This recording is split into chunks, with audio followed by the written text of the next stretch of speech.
साथियों नमस्कार, मैं विनय स्वागत करता हूं आप सभी लोगों का अपने YouTube channel our past and future पर। आज एक डिटेल चर्चा मैं आप लोगों के साथ करने वाला हूं। यूं कह लीजिएगा कि एक ऐसी रणनीति हम लोग मिलकर के तैयार करने वाले हैं जो हमारे करियर को एक नई दिशा दे सकती है। मैं बात कर रहा हूं यूपीपीएससी आरओ परीक्षा 2023 की, जिसका नोटिफिकेशन अक्टूबर 2023 के पहले वीक में आने का संभावना है। ऑफिशियली डिक्लेयर कर दिया गया है, लेकिन बात सरकार की तरफ से नहीं, अब हम लोगों की तरफ से है, जिसमें हम लोगों को एक पार्टिकुलर दायरे में रहते हुए अपना निश्चित मटेरियल सुनिश्चित करते हुए, उसे कवर करते हुए फाइनल टारगेट तक जाना है। अब सवाल ये उठते हैं, पहले तो ये लोगों ने सवाल उठाए कि इतनी सीटें क्यों नहीं आई इस बार, उतनी सीटें क्यों नहीं आई। देखिए, मैं अभी भी कह रहा हूँ कि जो लोग जिनका संबंध सिर्फ पढ़ने से है, तो वो नहीं फालतू चीज़ों पर ध्यान देते। एक लाइन मैंने सुनी थी कि जंग अगर लाजमी है तो लश्कर नहीं देखे जाते, यानी कि सेना, लश्कर मतलब सेना। अगर हमें युद्ध करना ही है, लड़ाई लाजमी है, यानी कि उसका होना निश्चित ही है, तो फिर कितने ही सैनिक क्यों ना हो, कितनी बड़ी सेना क्यों ना हो। सेम वैसे ही यहाँ पर अगर हमें फाइनल सिलेक्शन लेना ही है, तो चाहे सीट एक ही क्यों ना हो, हम लोगों को तब भी उतना ही प्रयास करना है जितना कि 1000 सीट होने पर करते हैं। ठीक, तो कंफ्यूज बिल्कुल ना हो, सीटें ज़्यादा हों कम हों, आपको मेहनत उतनी ही करनी है जितनी आपके अंदर क्षमता है, और बल्कि मैं तो ये कहूँगा कि क्षमता से बढ़कर भी आपको काम करना पड़ सकता है। बी क्लास की नौकरी है, तो सीधी बात है कि एक टारगेट तो टफ रहेगा ही। लगभग 5 से 6 लाख लोग हर साल भी, मैं गलत कह रहा हूँ, जब भी वैकेंसी आती हैं तब लोग भरते हैं। अब बात ये आती है कि हम उसको कैसे एक निर्धारित रूप दे दें और कैसे फाइनल सिलेक्शन सुनिश्चित करें। तो यहाँ पर मैं अपनी बात को आगे बढ़ाने से पहले एक चीज़ और क्लियर कर देना चाहता हूँ कि देखिए, अभी मैं फाइनली सेलेक्टेड नहीं हूँ इसमें, तो पूरा आगे तक की बात बताना ये तो मेरे बस की बात नहीं है, इसके लिए मैं माफ़ी भी चाहूँगा। लेकिन जितना मेरा अनुभव है पिछले 2 एग्ज़ाम के तरीके से, 2 बार फाइनली आउट होने पर जो अनुभव मेरे बने हैं वो मैं आप लोगों के साथ शेयर करूंगा। पहली चीज, प्री को लेकर के हम बात करेंगे, मेंस को लेकर के बात करेंगे, और फिर प्री कम मेंस को लेकर के बात करेंगे। लफ्ज थोड़े ऊपर नीचे हो सकते हैं, उस पर मत जाइएगा।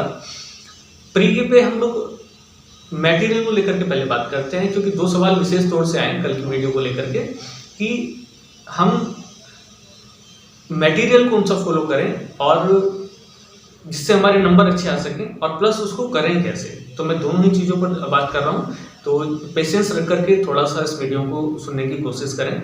हालांकि मैं आपके साथ लगातार चल रहा हूँ, क्योंकि मैं भी इस एग्ज़ाम में अपीयर होऊंगा, और जिन लोगों ने अपना पहले से OTR वगैरह कर रखा है तो कोई दिक्कत नहीं है, हम फॉर्म भरेंगे सब लोग और फाइनल टारगेट तक चलने वाले हैं। ठीक, चुनौतियों को ध्यान में रखते हुए हम लोग काम करेंगे। तो सबसे पहले मैं मटेरियल पे बात करता हूँ। देखिएगा, अभी जितना समय हम लोगों के पास है, तो मैं नहीं समझता कि हमें मोटी किताबें पढ़ने की कोई ज़रूरत पड़ेगी, और ना इस समय पढ़नी है। जिन लोगों को अभी तैयारी शुरू करनी है, जो लोग सोच रहे हैं कि अभी जब नोटिफिकेशन आएगा तब तैयारी शुरू करेंगे, तो भाई वो लोग तो भूल जाइएगा, उसमें फाइनल सिलेक्शन होने का कोई मतलब है नहीं। तो जिन लोगों की तैयारी लगभग कंप्लीट है, वो लोग इस चीज़ को सुन सकते हैं, बाकी लोग लीव कर सकते हैं या अगले साल के लिए एडवांस में सुन सकते हैं।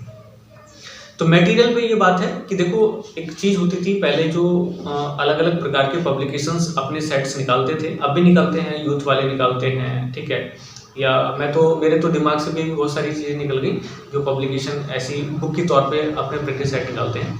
तो पहली चीज़ तो आप ये है कि उन सेट्स को साइड में रख दीजिएगा, वहाँ से हमें प्रैक्टिस नहीं करनी। आपको एक ऑनलाइन टेस्ट सीरीज जो किसी कोचिंग की हो सकती है, वो ले सकते हैं। मैं अपना बता दे रहा हूँ कि मैं इस बार क्या फॉलो कर रहा हूँ, क्योंकि मैं तो भाई एक थोड़ा सा बार बार चेंज करता हूँ अपनी तैयारी में, क्योंकि मुझे एक तरीके से बंधना अच्छा नहीं लगता। जैसे पिछली बार मैंने पीसीएस मंत्रा को फॉलो किया, कोर्स मेरा कवर है। जैसे आप लोग भी अगर चाहें तो एक बार अपना पूरा कोर्स कवर कर लें, फिर तो आप चाहे जो करिएगा। नियम कानून केवल उसके लिए होते हैं जो शुरुआत में चल रहा होता है। जैसे अगर आपको साइकिल सीखनी है तो पहले कि भाई सामने देखो, हैंडल इधर से नहीं करना, ऐसे नहीं करना, लेकिन जब आप पूरा सीख जाते हैं तो फिर उसमें कोई ऐसा नियम कानून की आवश्यकता नहीं है कि ऐसा ही करना है वैसे ही करना है। तो सेम कंडीशन यहाँ पे है। तो पहली चीज़, आप अपना कोर्स कंप्लीट करिएगा जैसे भी हो, कुछ ऑथेंटिक बुक से, तो वो तो बताने का यहाँ कोई औचित्य है नहीं अब, क्योंकि उनकी आवश्यकता नहीं है। किसी एक प्रोग्राम को फॉलो कर लीजिएगा जो लगातार करें। इस बार जो मुझे अच्छा लगा वो शिव सर का प्रोग्राम है जो लगातार मटेरियल देते हैं। उसमें क्या है कि आप लोग 20 क्वेश्चन पर डे के हिसाब से सॉल्व कर सकते हैं। हिंदी मटेरियल उसमें आता है। सैटरडे मतलब क्या कहते हैं कि पिछला कवर करने के लिए देते हैं। संडे को पूरा सेट आता है 140 + 60 का, ठीक। और जीएस का सेक्शन भी पर डे के हिसाब से कवर कराते हैं। तो देखिएगा, मैं तो पार्शियली फॉलो करता हूँ। मैं ये नहीं कह रहा कि मैं हर चीज़ को आप लोग कंप्लीटली फॉलो करिएगा, पार्शियली फॉलो कर लीजिएगा अपने अपने हिसाब से। जैसे मुझे क्या है कि थ्योरी कवर करने की वहाँ से आवश्यकता नहीं है, तो मैं थ्योरी कवर नहीं करता, सिर्फ प्रैक्टिस करता हूँ। हालांकि ऐसा नहीं है कि मुझे टेस्ट सीरीज एक से ही काम चल जाएगा। मैं हमेशा 2 टेस्ट सीरीज को फॉलो करता हूँ। जैसे अभी भी अब जो सीरीज है अभी तो ये चल रही है, बाद में प्रीशियस मंत्रा के भी हम लोग ले लेंगे, तो 2 चीज़ें कवर हो जाएंगी। और क्योंकि नॉर्मली ये होता है कि 17-18 सेट्स होते हैं एक किसी प्रोग्राम के चलाए हुए, और दुगने कर देते हैं, 2 के मिला देते हैं, तो 2 बार मटेरियल रिवाइज हो जाता है और आपका काम भी हो जाता है। कहने का मतलब ये है कि जब आप कोई टेस्ट सीरीज खरीदते हैं तो उसमें क्या होता है कि एक बार वो पूरा कोर्स कवर कराने की कोशिश करते हैं और प्लस मिसलेनियस वाले सेट बना देते हैं। सेम यही चीज़ दूसरी सीरीज में भी होता है। तो इस तरीके से 2 बार आपका कवर हो जाता है पूरा सिस्टम। और प्रैक्टिस सेट को आपको करना है लास्ट में, जब आपका नोटिफिकेशन आउट हो जाएगा या फिर आपकी डेट डिक्लेयर हो जाएगी। तो तब तक क्या करें, तब तक आप लोग अपने वो टॉपिक्स कवर कर लीजिएगा या वो सेक्शन कवर कर लीजिएगा जो आपको लगता है कि कमज़ोर है या जिनको कवर करने में ज़्यादा समय लगता है। जैसे मान लो किसी को संविधान के आर्टिकल याद करने में भाई समय लगता है क्योंकि ज़्यादा है, तो आप वो कर सकते हैं। किसी को इतिहास में थोड़ी प्रॉब्लम है, वो कर सकते हैं। या इस प्रकार की छोटी छोटी चीज़ें जो आपको करनी है वो कर सकते हैं। करंट अफेयर्स को आपको डेली रखना है। अगर आपने कोई प्रोग्राम फॉलो कर लिया है तो आपको करंट अफेयर्स लेने की आवश्यकता है नहीं, अलग से पढ़ने की आवश्यकता है नहीं।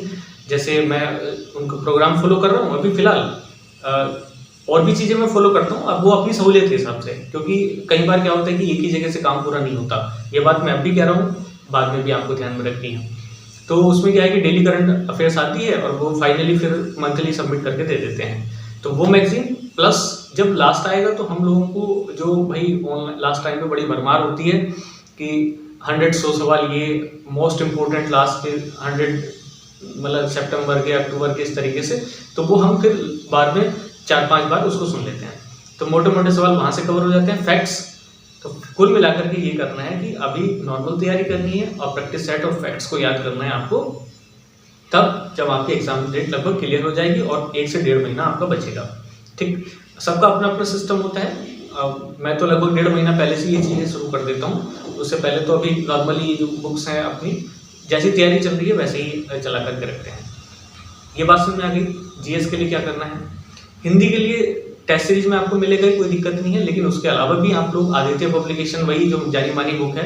वैसे तो मैं आपसे बता दूं कि मेरे पास एक बुक है जो बहुत पतली है, लगभग 80-90 पेज की है और पुरानी है, वो अब प्रिंट अब नहीं आता आदित्य पब्लिकेशन का, तो वो काफ़ी अच्छी बुक है। वैसे भी आदित्य पब्लिकेशन में सारे सेक्शन, जो 6 सेक्शन हैं यूपीपीएससी आरओ के, तो वो आपके सारे के सारे कवर हो जाते हैं। हरदेव पहाड़ी जैसी बुक है, उसमें आपको वोकैब तो मिल जाएगा, लेकिन वो सेक्शनल उतना ज़्यादा प्रभावी मुझे नहीं लगता कि होता है।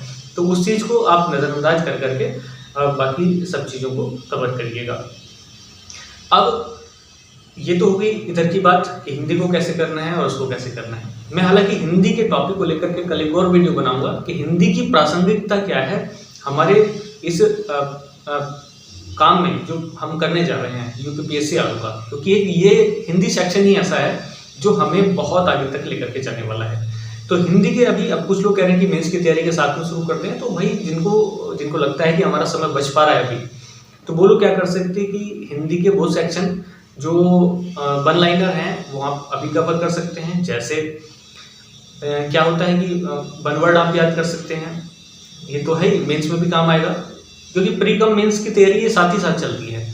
हिंदी के सेक्शन में आपको जैसे मुहावरे हो गए, Hindi to English conversion, Hindi to English to Hindi conversion, ठीक है, इस प्रकार की चीज़ें आप लोग कर सकते हैं। या फिर कंप्यूटर पढ़ सकते हैं, कंप्यूटर के कुछ टॉपिक्स, और अगर कवर लिखना नहीं है तो आप उनको कवर कर सकते हैं। यानी कि बस इतना हो जाए कि जब आप प्री का पेपर दे करके आएँ तो उसी दिन आपको पता चल जाना चाहिए कि सिलेक्शन होगा और हम लोग मेंस की राइटिंग की प्रैक्टिस शुरू कर देंगे। हिंदी की बात हो गई, ठीक। अब ये बात है कि वहाँ का मटेरियल कैसे मिलेगा। तो मटेरियल जहाँ से मिलेगा वो चीज़ें तो हैं, ये तो वैसे बहुत सारी बुक हैं। अब ये मैं आपसे बता दूं कि मेंस के लिए कोई बुक या कोई ऐसी किताब नहीं है जो आपको एक जगह कवर करा दे। आपको उसको अलग अलग तरीके से फाइंड आउट करना पड़ेगा और खुद के नोट्स तैयार करने पड़ेंगे, ठीक। जो कोचिंग से जुड़े हुए हैं किसी, या फिर जो कंप्लीट सोर्स से जुड़े हुए हैं, तो वहाँ तो मैं नहीं कह रहा, वो लोग खुद प्रोवाइड करा करके देंगे। लेकिन अगर आप सेल्फ स्टडी कर रहे हैं तो भाई ये मेहनत आपको खुद ही करनी पड़ेगी।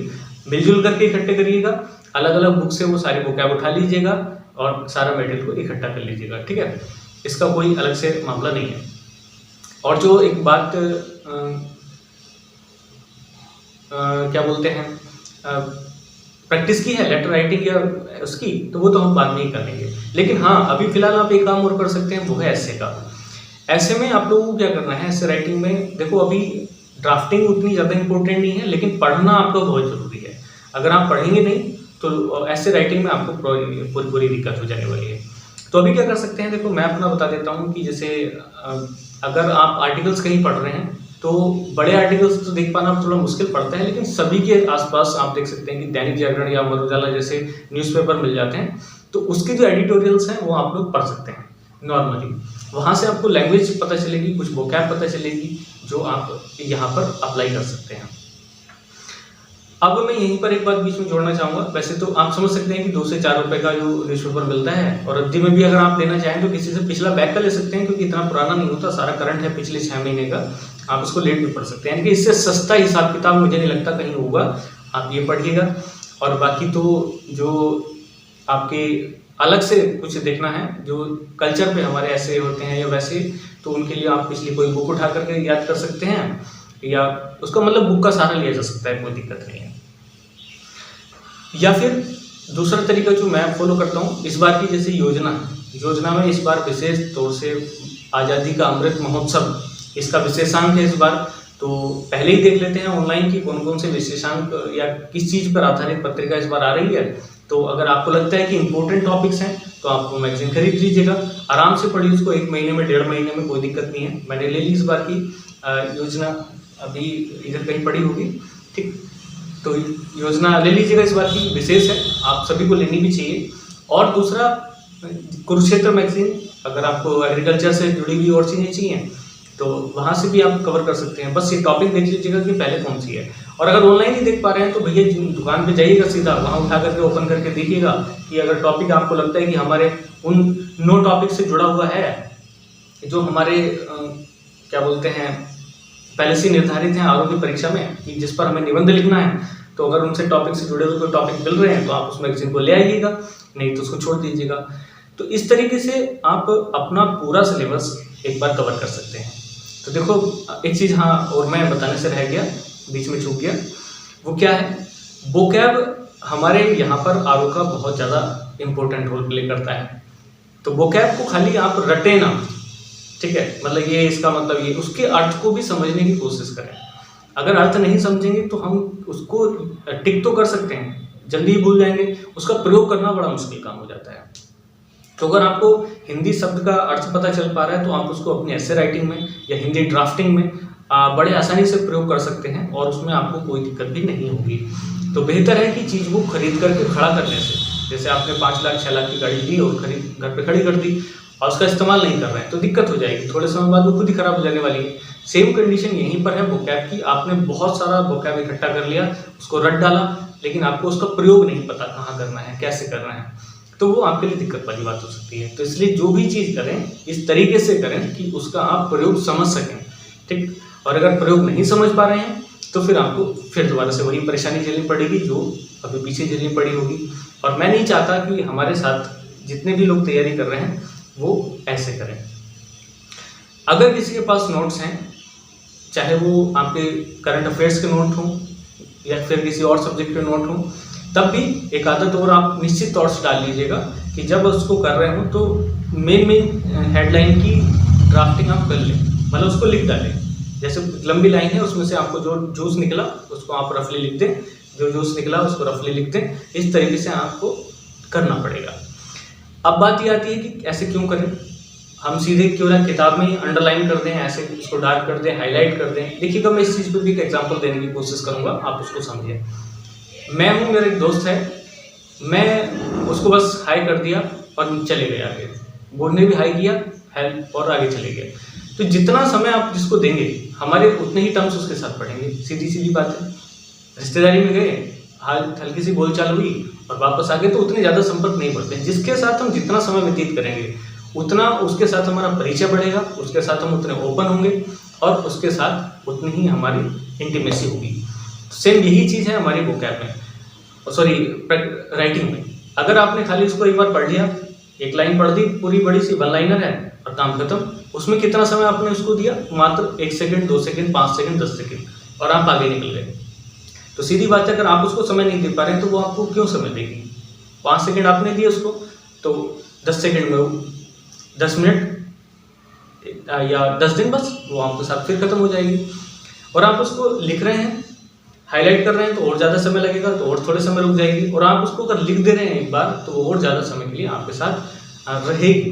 कहने का मेरा मतलब ये है कि आप जितना समय चीज़ों को देंगे, उतना चीज़ें आपके साथ स्टेबल रहेंगी और आपको आगे की तरफ बढ़ने के लिए प्रेरित भी करेंगी। तो मैं समझता हूँ कि मेरी सारी बातें जितनी भी हैं वो आपको समझ आ गई होंगी। मटेरियल तो इम्पोर्टेंट है ही, लेकिन उसके साथ साथ इम्पोर्टेंट ये है कि आप उसको कैसे फॉलो कर रहे हैं। अभी समय है, जिन लोगों का तैयार है तो वो बिना किसी देर करके, बिना अपना 1000-1200 रुपये बचाए कोई ऑनलाइन ग्रुप ले लीजिएगा, ठीक है, जुड़ जाइएगा, कोई दिक्कत नहीं है। और तरीका तो ये है कि आप 2-4 लोग मिल करके कर सकते हैं। हमेशा ऐसे करते हैं ज़्यादातर पढ़ने वाले, दो या 3 लोग मिले हैं, अपना कोर्स ले लीजिएगा और बाकी काम जैसा भी कर रहे हैं अपने मटेरियल को लेकर के आगे बढ़ें। ठीक, मैं कोशिश करूंगा और ईश्वर से प्रार्थना भी करूंगा कि इस बार जो लोग भी साथ में चल रहे हैं वो सभी लोग सफल हों, और भैया हम भी सफल हों। तो एक दूसरे के लिए ऐसी ही शुभकामनाएं करते हुए आज की वीडियो हम यहीं पर समाप्त करेंगे। और कल मैं कोशिश करूंगा कि हिंदी पे डिटेल चर्चा हो, और एक ऐसे पे हम चर्चा करेंगे बाद में, और जी इस पे भी कर लेंगे, ठीक है। तो फिलहाल आज के लिए तो इतना ही, कल के लिए थोड़ा सा वेट करिएगा, और जैसे भी मुझे समय मिलता है मैं आप लोगों के साथ हाजिर होता रहूँगा। तब तक नेक्स्ट वीडियो जल्दी ही बनाएंगे, हो सकता है कि कल या परसों, और क्योंकि कल ड्यूटी भी है, वो भी सब देखना होता है। 5 दिन की ड्यूटी के साथ साथ शाम को ही समय मिल पाता है। तो मैं जैसे ही समय मिलेगा वैसे अपना मटेरियल तैयार करके आप लोगों के साथ शेयर करता हूँ। चलिएगा, नेक्स्ट वीडियो के साथ फिर मिलेंगे, तब तक के लिए धन्यवाद। जय हिंद।